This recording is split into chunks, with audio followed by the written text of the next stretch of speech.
जय हिंद जय Bharat dear viewers welcome to Bangla defence academy. Bangla defence academy YouTube চ্যানেলে তোমাদের প্রত্যেককে স্বাগতম।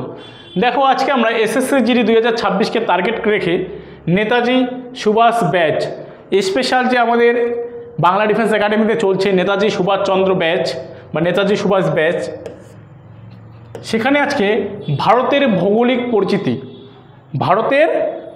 পরিচিতি সম্পর্কে আমরা আলোচনা করব। তোমরা এটা দেখতে পাচ্ছ ওয়ার্ল্ডের ছবি, তোমরা একটা দেখতে পাচ্ছ আমাদের ইন্ডিয়ার ছবি এবং তোমরা দেখতে পাচ্ছ আমাদের পশ্চিমবঙ্গের মানচিত্র। তো দেখো আজকে আমরা ভারতের যে ভৌগোলিক পরিচিতি রয়েছে, ঠিক আছে, সেগুলো সম্পর্কে আজকে আমরা বিস্তারিতভাবে আলোচনা করব। পৃথিবীর মধ্যে ভারতের ভৌগোলিক অবস্থান থেকে শুরু করে পশ্চিমবঙ্গের অবস্থান থেকে শুরু করে সব কিছু আজকে আমরা এই ভারতের ভৌগোলিক যে পরিচিতি রয়েছে সেটার আজকে আমরা যদি দেখি 1 নম্বর ক্লাস, এটা আরও 2 নম্বর পিরিয়ডে কিন্তু চলে আসবে। তো এটা আমাদের পার্ট ওয়ান আজকের যে কনসেপচুয়াল ক্লাসটা হবে, এবং পার্ট 2 নিয়ে আমরা অতি শীঘ্রই তোমাদের সামনে উপস্থিত হব। তো দেখো আজকে আমাদের কি ভারতের ভৌগোলিক পরিচিতি ইন্ট্রোডাকশনস অফ ইন্ডিয়া সম্পর্কে আজকে আমরা আলোচনা করব। তো ভারতের ভৌগোলিক পরিচিতি দেখে নেই। এটা হচ্ছে আমাদের ওয়ার্ল্ড ম্যাপ। এই ওয়ার্ল্ড ম্যাপের মধ্যে আমরা কোথায় দেখব, আমাদের ভারতবর্ষ রয়েছে, মহান ভারতবর্ষ। দেখো আমাদের এই মহান ভারতবর্ষ রয়েছে এই জায়গাটার মধ্যে।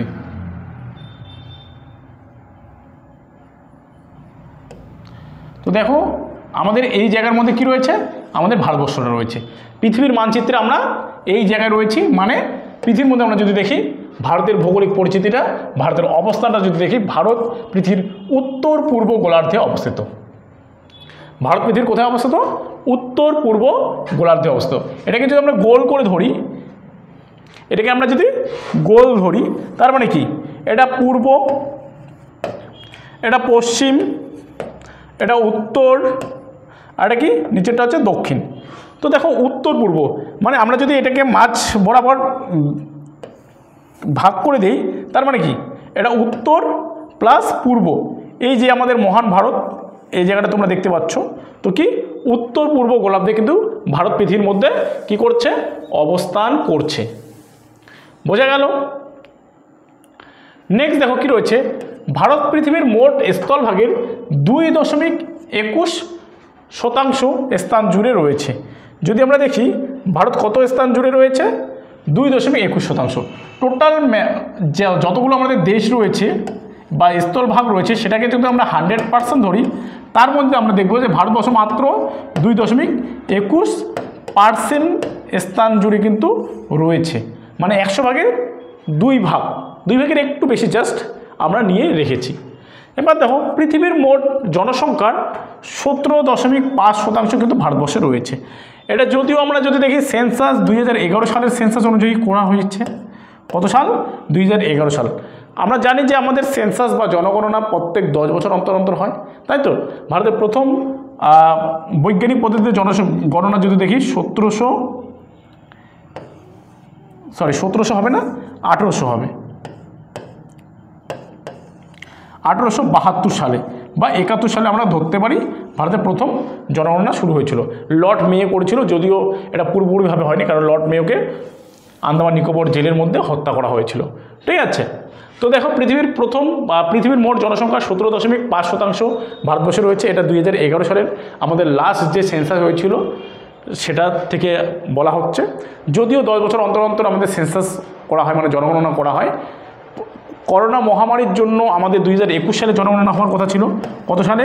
2021 সালে আমাদের জনগণনা হওয়ার কথা ছিল, কিন্তু করোনা মহামারীর জন্য সেটা পোস্টপোন হয়ে যায়। এখনও পর্যন্ত আমাদের সেরকম জনগণনা হয়নি। কিন্তু আমরা যদি দেখি এখন ভারতের জনগণনা যদি দেখি, সেই সময় আমাদের ছিল 121 কোটি, মানে 2011 সালের জনগণনা অনুযায়ী এখন যেটা জনগণনা হয়ে দাঁড়িয়েছে বর্তমানে 144 কোটি নাগাদ, 44 কোটির মতো। ঠিক আছে, 144 কোটির মতো। তো দেখো এই যে আমাদের ভারতবর্ষ মাত্র 2% রেখেছে, মানে পৃথিবীর স্থান জুড়ে রয়েছে, কিন্তু তার জনগণনা যদি আমরা 11 সালেও দেখি, সেটা হচ্ছে 17.5, যেটা পৃথিবীর মধ্যে আমরা ছিলাম দ্বিতীয় সবথেকে বেশি জনঘনত্বের দেশ, বা দ্বিতীয় জনঘনত্বের দেশ হচ্ছে বা জনসংখ্যার দেশ হচ্ছে ভারতবর্ষ, যেটা প্রথম স্থানে ছিল চীন বা চায়না। কিন্তু চায়নাকে আমরা যদি ধরি, চায়না ঠিক আমাদের উত্তর দিকে অবস্থিত, তাই তো? চায়নাকে যদি আমরা ধরি, চায়না আমাদের থেকে 3 গুণ বড়, আয়তনের দিক দিয়ে 3 গুণ বড় হচ্ছে চায়না আমাদের থেকে।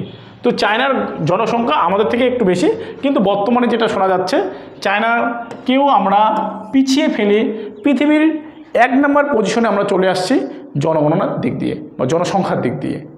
বোঝা গেল? তো দেখো, পৃথিবীর মধ্যে 7ম বৃহত্তম দেশ হচ্ছে আমাদের ভারতবর্ষ, মানে আয়তনের দিক থেকে 7ম বৃহত্তম দেশ হচ্ছে আমাদের এই ভারতবর্ষ। তাহলে প্রথম দেশ কে রয়েছে? প্রথম যদি দেখি আমরা, রাশিয়াও রয়েছে। রাশিয়া আমাদের এশিয়া মহাদেশের মধ্যে অবস্থিত সবথেকে বড় দেশ রাশিয়া। আগে এর নাম ছিল USSR, যেটা 1991 সালে ভেঙে টোটাল 15টা দেশে বিভক্ত হয়ে যায় USSR। বর্তমানে হচ্ছে ভেঙে দেশ হচ্ছে রাশিয়া। যদিও রাশিয়া পৃথিবীর মধ্যে সবথেকে বড় দেশ। এরপরে রয়েছে কানাডা। কানাডা কোথায় রয়েছে? উত্তর আমেরিকা রয়েছে কানাডা, তোমরা দেখতেই পাচ্ছ। কানাডা হচ্ছে এটা, যেটা হচ্ছে 2nd পজিশনে রয়েছে আয়তনের দিক দিয়ে। 3 নম্বরে রয়েছে চীন। 3 নম্বরে কে রয়েছে? চীন রয়েছে আয়তনের দিক দিয়ে। 4 নম্বর হচ্ছে মার্কিন যুক্তরাষ্ট্র। মার্কিন যুক্তরাষ্ট্র মানে আমেরিকা, মার্কিন যুক্তরাষ্ট্র রয়েছে, ঠিক আছে? এই জায়গাটা মার্কিন যুক্তরাষ্ট্রের। প্লাস এরপরে রয়েছে ব্রাজিল। ব্রাজিল দক্ষিণ আমেরিকার একটা দেশ, দক্ষিণ আমেরিকা মহাদেশের একটি দেশ হচ্ছে ব্রাজিল। এরপরে রয়েছে 6 নম্বরে রয়েছে অস্ট্রেলিয়া। অস্ট্রেলিয়া হচ্ছে ওশেনিয়ার মহাদেশের সবথেকে বড় দেশ, আর আমরা রয়েছি 7 নম্বর পজিশনে, ঠিক আছে? তো এটা ভারতের ভৌগোলিক পরিচিতি। ভারত পৃথিবীর মধ্যে কোথায় অবস্থিত, কোন দিকে অবস্থিত, আয়তন অনুসারে পৃথিবীর মধ্যে কততম স্থানে আমরা রয়েছি, জনসংখ্যার দিক দিয়ে, জনসংখ্যার নিরিখে আমরা কত নম্বর স্থানে রয়েছি, ঠিক আছে? সব কিছু কিন্তু আমি এখানে তোমাদের বলে দিলাম। এরপরে দেখো ভারতের মোট আয়তন। ভারতের যেটা মোট আয়তন রয়েছে সেটা যদি আমরা দেখি, কত রয়েছে? 32,87,263 বর্গ কিমি আমাদের ভারতের আয়তন। পৃথিবীর মধ্যে যদি আমরা দেখি, পৃথিবীর মধ্যে দেখি, তাহলে ভারতের আয়তন হচ্ছে টোটাল কত? 32,87,263 বর্গ কিমি রয়েছে।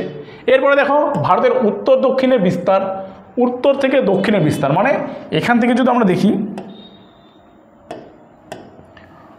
এখান থেকে যদি আমরা এই পর্যন্ত দেখি, তাহলে উত্তর দক্ষিণে বিস্তার। এটা কি উত্তর, এটা দক্ষিণ, এটা পূর্ব, এটা পশ্চিম, তাই তো? তো উত্তর দক্ষিণের বিস্তার কত? 3214 কিমি। এখানকার মধ্যে আমাদের দূরত্ব কত? 3214 কিমি। এবং পূর্ব থেকে পশ্চিমে, পূর্ব থেকে পশ্চিমে যদি দেখি 2933 কিমি। কত এটা আছে? 2933 কিলোমিটার, আর এটা 3214 কিলোমিটার। বোঝা গেল? এবার দেখো ভারতের উত্তরতম স্থান, ভীষণ ইম্পর্টেন্ট। ভারতের উত্তরতম স্থান কি? কাশ্মীরের ইন্দিরা কল্ড, যেটা হচ্ছে 37°6' উত্তর। এটা যদি দেখি আমাদের উত্তরতম স্থান, এটার নাম কি? ইন্দিরা কল্ড। এরপরে দেখো ভারতের দক্ষিণতম স্থান, দক্ষিণতম স্থানের নাম কি? Indira point. Actually Indira point যদি আমরা দেখি, এখানে আমাদের রয়েছে নিকোবর দ্বীপপুঞ্জ। কোথায় রয়েছে? নিকোবর দ্বীপপুঞ্জে আমাদের সবথেকে নিচু স্থান রয়েছে, বা আমাদের দক্ষিণতম স্থান রয়েছে, যার নাম হচ্ছে কি? ইন্দিরা পয়েন্ট, বা আমরা বলতে পারি পিকমিলিয়ান পয়েন্ট, যেটা হচ্ছে 6°45' উত্তর অক্ষাংশের মধ্যে পড়ছে। এরপরে দেখো ভারতের মূল ভূখণ্ডের দক্ষিণতম স্থান, ভারতের মূল ভূখণ্ডের দক্ষিণতম স্থান। এটাকে যদি আমরা মূল ভূখণ্ড ধরি, এটাকে যদি আমরা মূল ভূখণ্ড ধরি, তার মানে এখানকার দক্ষিণতম স্থানের নাম কি বলছে? কন্যাকুমারিকা অন্তরীপ। কি বলছে? কন্যাকুমারিকা অন্তরীপ, যেটা আমাদের তামিলনাড়ু রাজ্যের মধ্যে রয়েছে। তাহলে এখান থেকে দুটো প্রশ্ন হয়। এক হচ্ছে ভারতের শেষ স্থানটির নাম কি? তাহলে হয়ে যাবে কি? ইন্দিরা পয়েন্ট বা পিকমিলিয়ান পয়েন্ট, যেটা আমাদের দক্ষিণতম স্থান। বোঝা গেল? এখানে আরেকটা প্রশ্ন হতে পারে যে ভারতের মূল ভূখণ্ডের দক্ষিণতম স্থানের নাম কি? মূল ভূখণ্ড যদি ধরা হয়, তাহলে আমাদের এখানে হবে তামিলনাড়ুর কন্যাকুমারিকা, ঠিক আছে? এরপরে দেখব ভারতের পূর্বতম স্থান, অরুণাচল প্রদেশের কিবিথু। অরুণাচল প্রদেশ, এই যে এই জায়গাটার মধ্যে রয়েছে অরুণাচল প্রদেশের কিবিথু। অরুণাচল প্রদেশের পূর্ব নাম হচ্ছে নেফা, NEFA, নেফা, যার পুরো নাম হচ্ছে নর্থ ইস্টার্ন ফ্রন্টিয়ার এজেন্সি, এর পুরো নাম। তো ভারতের পূর্বতম স্থান অরুণাচল প্রদেশের কিবিথু, যার রয়েছে 97 ডিগ্রি 25 মিনিট পূর্ব দ্রাঘিমার মধ্যে রয়েছে। ঠিক আছে, এবার দেখো দ্রাঘিমা রেখা আর অক্ষরেখার মধ্যে কিন্তু পার্থক্য রয়েছে, তাই না? দ্রাঘিমা রেখা রয়েছে, আবার অক্ষরেখাও কিন্তু রয়েছে। এগুলো কিছুক্ষণের মধ্যে আমি বলে দিচ্ছি। আমাদের যে এগুলো অ্যাকচুয়ালি এগুলো একটি কি কাল্পনিক রেখা, দ্রাঘিমা রেখা এবং অক্ষরেখার মাধ্যমে আমরা কি করি, আমরা সময় পরিমাপ করি। ঠিক আছে, আমরা পৃথিবীর বিভিন্ন যে স্থান রয়েছে সেখানকার সঙ্গে আমরা কি করি, সময় কিন্তু পরিমাপ করি এই অক্ষরেখা কিংবা দ্রাঘিমা রেখার মাধ্যমে। ঠিক আছে, এরপরে দেখো ভারতের পশ্চিমতম স্থান গুজরাটের কচ্ছ অঞ্চলের গুহারমতি। এখানে আমাদের কচ্ছরণ রয়েছে। কোথায় রয়েছে কচ্ছরণ? আমাদের গুজরাটের মধ্যে কচ্ছরণ রয়েছে। তো গুজরাটের কচ্ছরণে কোথায় রয়েছে? এখানে কচ্ছরণ রয়েছে। তো এখানকার আমরা যদি দেখি পশ্চিমতম স্থান নাম কি, গুহারমতি। বোঝা গেল? এটা দেখো 68 ডিগ্রি 7 মিনিট পূর্ব দ্রাঘিমা রেখার মধ্যে পড়ছে। এরপরে দেখো ভারতের ল্যাটিটিউড মানে অক্ষাংশের বিস্তৃতি 8 ডিগ্রি 4 মিনিট উত্তর থেকে 37 ডিগ্রি 6 মিনিট উত্তর, এবং ভারতের লংগিটিউড মানে দ্রাঘিমাংশ বিস্তৃতি যদি আমরা দেখি 97 ডিগ্রি 25 মিনিট পূর্ব থেকে 68 ডিগ্রি 7 মিনিট পূর্ব। এবার দেখো অক্ষাংশ এবং দ্রাঘিমাংশের মধ্যে পার্থক্য ধরো কি রয়েছে।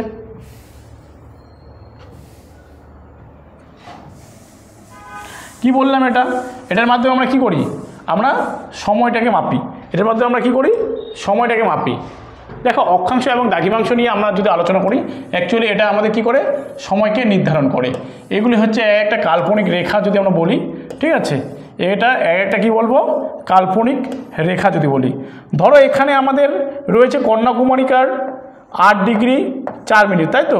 8 ডিগ্রি কি রয়েছে, 4 মিনিট রয়েছে। তো আমাদের 4 মিনিট উত্তর থেকে আমাদের কি, এটা অক্ষাংশ। এখন এটার থেকে আমরা যদি দেখি, এখানে আমাদের জম্মু কাশ্মীর রয়েছে, সেখানে 37 ডিগ্রি কত রয়েছে, 37 ডিগ্রি 6 মিনিট উত্তর, 37 ডিগ্রি 6 মিনিট উত্তর, 6 মিনিট কী রয়েছে, উত্তর রয়েছে। এই যে এটা এখান থেকে এটার টাইম যদি আমরা দেখি, এটাকে বলা হয় অক্ষাংশগত অবস্থান। তো এই যে 8 ডিগ্রি 4 মিনিট থেকে 37 ডিগ্রি 4 মিনিট, এটা হচ্ছে আমাদের ইন্দ্রাকল, এটা হচ্ছে আমাদের কন্যাকুমারী। এখান থেকে আমরা কি বুঝবো, এখানে সময়টা আমরা নির্ধারণ করতে পারবো। অ্যাকচুয়ালি 1 ডিগ্রি মানে কি, 1 ডিগ্রি অক্ষাংশ মানে 4 মিনিট, 1 ডিগ্রি মানে অ্যাকচুয়ালি 4 মিনিট হয়, তাই তো? এইভাবে আমরা কি করব, সময় নির্ধারণ করতে পারবো। তো এখান থেকে এখানকার সময় আমরা এইভাবে নির্ণয় করতে পারবো। ঠিক আছে, আর ধরো এই দিক থেকে যেগুলো থাকছে আমাদের, এটাকে বলা হয় দ্রাঘিমাংশগত অবস্থান। কি বললাম, এটাকে বলা হয় দ্রাঘিমাংশগত অবস্থান। এবার দেখো এই যে এখান থেকে এখানে আমি যদি বলি, আমাদের অরুণাচল প্রদেশে কি বুধতে কী রয়েছে, 97 ডিগ্রি, এখানে রয়েছে 97 ডিগ্রি 25 মিনিট, তাই তো? 25 মিনিট। আর এটা হচ্ছে আমাদের দ্রাঘিমাংশগত অবস্থান। আর রয়েছে গুজরাটের গুহারমতি। কি রয়েছে, কোথায় গুজরাটের গুহারমতি?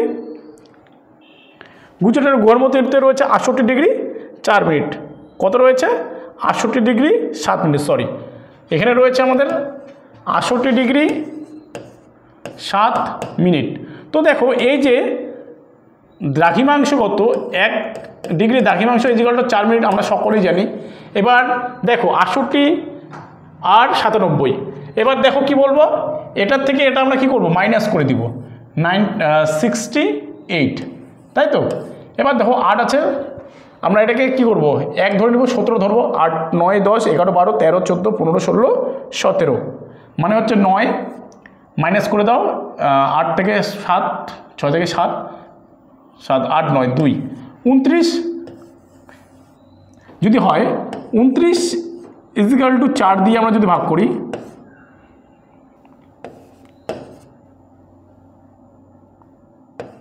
এগারো, মানে 116 মিনিট যদি আমরা পাই, 116 মিনিট ইজিক্যাল টু কি, 6 দুগুণা 12, 6 দুগুণা 2 দিয়ে যদি আমরা ডিভাইডেড করে দিই, তাহলে কী হবে, 6 দুগুণা 12, তাই তো?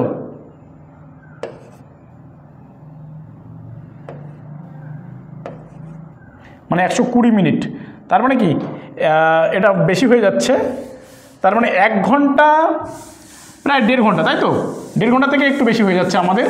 এখানে যদি আমাদের ধরো প্রায় বলা হচ্ছে 2 ঘন্টার কাছাকাছি, তার মানে আমাদের কত মিনিট কম, এখানে 116 আছে, তো এখানে 20 হয়ে গেছে, তার মানে আমাদের 1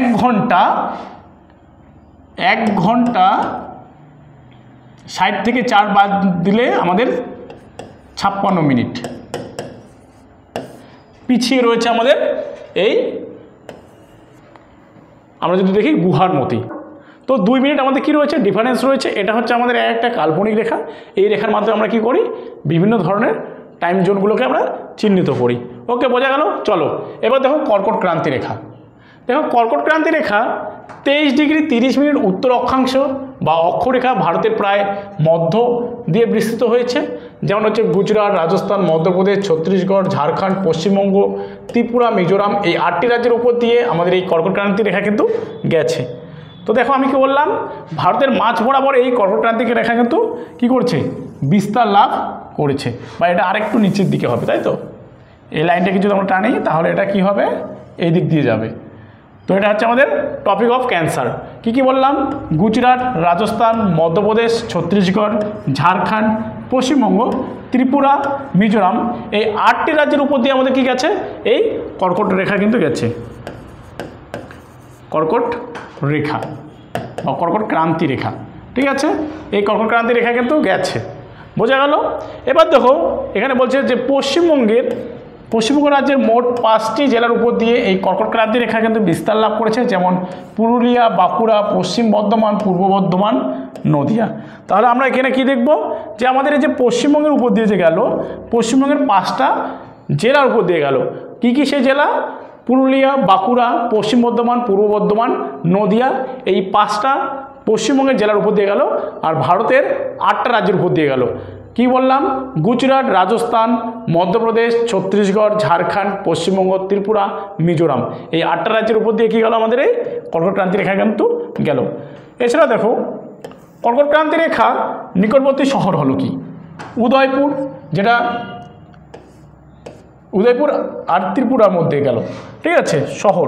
কর্কট ক্রান্তি রেখার নিকটবর্তী অবস্থিত রাজধানী কি, রাঁচি, যেটা ঝাড়খণ্ডের মধ্যে অবস্থান করছে। এরপরে দেখো কর্কট ক্রান্তি রেখার দূরবর্তী রাজধানী জয়পুর কোথায় রয়েছে, রাজস্থানের মধ্যে রয়েছে। আর মাহি নদী 2বার কর্কট ক্রান্তি রেখাকে কী করছে, অতিক্রম করেছে। মাহি নদী পরীক্ষায় কিন্তু বারবার দেয়, মাহি নদী। এবার দেখো কর্কট ক্রান্তি রেখার উত্তর আমেরিকা কোথায় কোথায় দিয়ে, কোন কোন দেশের উপর দিয়ে গেছে, আফ্রিকা, এশিয়া এবং আটলান্টিক ও ভারত মহাসাগরের উপর দিয়ে কিন্তু বয়ে গেছে, বোঝা গেল। তাহলে কর্কট ক্রান্তি রেখা উত্তর আমেরিকা, আফ্রিকা, এশিয়া এবং আটলান্টিক ও ভারত মহাসাগরের উপর দিয়ে কিন্তু কি করেছে, বয়ে গেছে। এবার দেখো ভারতীয় প্রমাণ সময়, যেটা হচ্ছে ইন্ডিয়ান স্ট্যান্ডার্ড টাইম, ভারতীয় প্রমাণ সময় 82 ডিগ্রি 30 মিনিট পূর্ব দ্রাঘিমা রেখার স্থানীয় সময়কে আমরা ভারতের প্রমাণ সময় ধরি। 82 ডিগ্রি 30 মিনিট পূর্ব দ্রাঘিমা রেখা এলাহাবাদ, সোনারহাট এবং কোক নদের মধ্যে দিয়ে বিস্তৃত হয়েছে, যা ভারতীয় প্রমাণ দ্রাঘিমা। ভারতের প্রমাণ সময় গ্রিনিচ মেন টাইম বা জিএমটি, যেটাকে আমরা সংক্ষেপে বলবো, এর তুলনায় 5 ঘন্টা 30 মিনিট কিন্তু এগিয়ে।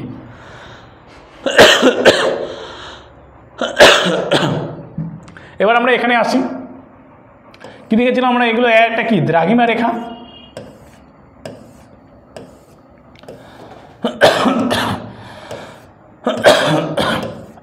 ওকে, আর এগুলো যেগুলো গেছে কি, একটা অক্ষরেখা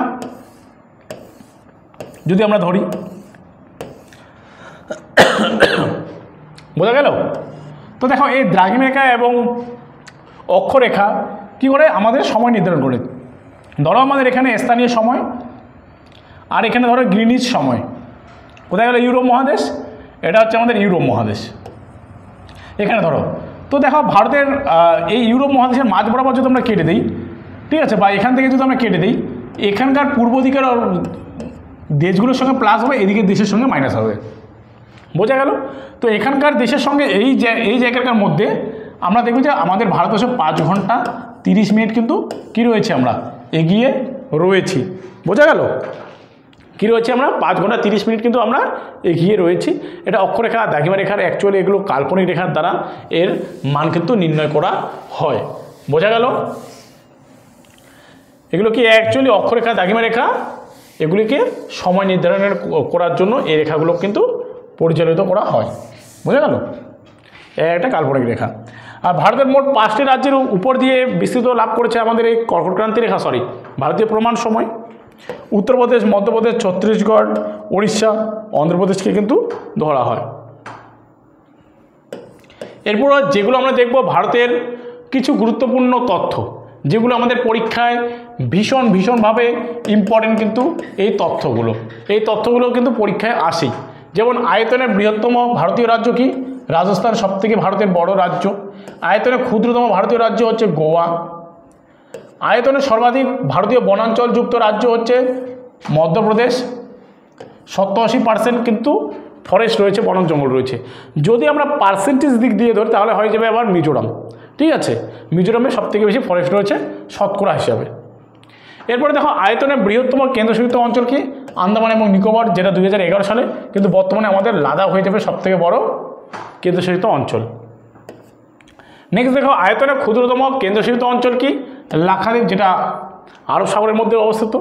আর ভারতের সর্বাধিক জনবহুল রাজ্য হচ্ছে উত্তরপ্রদেশ। প্রায় 25 কোটির মতো মানুষ উত্তরপ্রদেশে বসবাস করে। ভারতের সর্বাপেক্ষা জনবিরল রাজ্য হচ্ছে সিকিম, যেখানকার জনসংখ্যা খুবই কম। ভাষার ভিত্তিতে গঠিত সর্বপ্রথম ভারতীয় রাজ্যের নাম কি? অন্ধ্রপ্রদেশ, 1953 সালে হয়েছিল। সর্বাধিক সংখ্যক রাজ্যের সীমানার সঙ্গে স্পষ্ট করেছে কে? উত্তরপ্রদেশ, 8টা রাজ্যের সঙ্গে, এবং দ্বিতীয় স্থানে রয়েছে অসম, 7টা রাজ্যের সঙ্গে। এরপরে দেখো ভারতের সর্বোচ্চ জনঘনত্ব বিশিষ্ট রাজ্য কি? বিহার, 1102 জন প্রতি বর্গ কিলোমিটার রয়েছে, 1102 জন। এটা বিহার হচ্ছে প্রথম পজিশনে। সেকেন্ড পজিশনে রয়েছে আমাদের পশ্চিমবঙ্গ, 1029 জন প্রতি বর্গ কিমিতে। বোঝা গেল?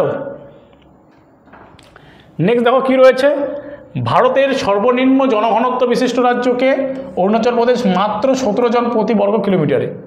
সবথেকে কম জনঘনত্ব রাজ্য কি? অরুণাচল প্রদেশ, যেখানে শুধুমাত্র 17 জন প্রতি বর্গ কিলোমিটারে থাকে। ভারতের সর্বোচ্চ শিক্ষার হার বিশিষ্ট রাজ্য কেরল, 93.91%। কিন্তু বর্তমানে যদি আমরা দেখি, বর্তমানে আমরা নিউজে দেখলাম, বর্তমানে কিন্তু মিজোরামে সবথেকে বেশি এখন বর্তমানে শিক্ষিত মানুষ কেরলকে ছাড়িয়ে গেছে। মিজোরাম কিন্তু কেরলকেও ছাড়িয়ে গেছে। মিজোরাম হচ্ছে এখন ভারতের মধ্যে সবথেকে বর্তমানে শিক্ষিত মানুষ রয়েছে, মিজোরামের মধ্যে। ভারতের সর্বোচ্চ মহিলা শিক্ষার হার কোথায়? কেরলে। সাক্ষরতা রয়েছে 91.98%। ভারতের সর্বাধিক জনবহুল কেন্দ্রশাসিত অঞ্চল কোথায়? দিল্লি, জনঘনত্ব 11,297 জন প্রতি বর্গ কিলোমিটারে। এরপর দেখো ভারতের সর্বাপেক্ষা জনবিরল কেন্দ্রশাসিত অঞ্চল হচ্ছে লাক্ষাদ্বীপ, সবথেকে কম জনসংখ্যা। এরপরে দেখো ভারতের বৃহত্তম জেলা কচ্ছ, যেটা গুজরাটের মধ্যে রয়েছে। এরপরে দেখো ভারতের ক্ষুদ্রতম জেলা মাহে, পুদুচেরির মধ্যে রয়েছে। এরপরে দেখো ভারতের সর্বাধিক জনবহুল জেলা থানে, যেটা মহারাষ্ট্রের মধ্যে রয়েছে। এরপরে দেখো কি রয়েছে, ভারতের সর্বনিম্ন জনবিরল জেলা দিবাং উপত্যকা, যেটা অরুণাচল প্রদেশের মধ্যে রয়েছে। এরপরে দেখো ভারতের সর্বাধিক জেলাযুক্ত রাজ্য উত্তরপ্রদেশ, বর্তমানে 75টি জেলা রয়েছে উত্তরপ্রদেশের মধ্যে। উত্তরপ্রদেশের মধ্যে কি দেখলাম? 75টি জেলা রয়েছে। আর তোমরা আমাকে কমেন্ট করে জানাবে যে পশ্চিমবঙ্গে কতগুলো জেলা রয়েছে।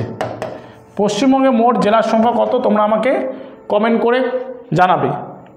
আর ভারতের সর্বনিম্ন জেলাযুক্ত রাজ্য হচ্ছে গোয়া।